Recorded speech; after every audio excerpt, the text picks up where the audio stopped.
जिस किस्म की डेवलपमेंट हो रही है उससे तो यूँ लगता है कि आसिफ अली जरदारी साहब जो हैं वो शहबाज शरीफ साहब को वोट तो नहीं देने लगे।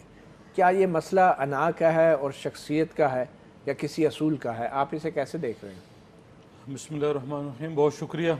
बहुत सारी चीज़ें बहुत सारे पहलुओं से देखी जा सकती हैं, देखी जानी चाहिए। जब एक तो एक नुक्ते पे इकट्ठी हुई अपोजिशन के जो इलेक्शन का प्रोसेस जैसे हुआ, जितने उसके ऊपर एतराज़ात हैं उनके बारे में क्या रवैया अपनाना चाहिए, और उसके ऊपर फ़ैसले हुए, मुश्तरका लाया अमल बना, सब ने काम किया।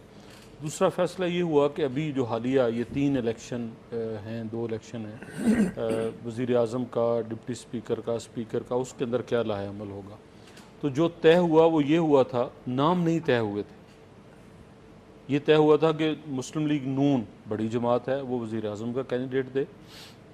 ये फ़ैसला मुस्लिम लीग नून ने करना है कि कौन कैंडिडेट होगा। पीपल्स पार्टी के हक़ में ये आया कि वो स्पीकर के लिए अपना कैंडिडेट दें। कौन कैंडिडेट होगा ये पीपल्स पार्टी ने फैसला करना था।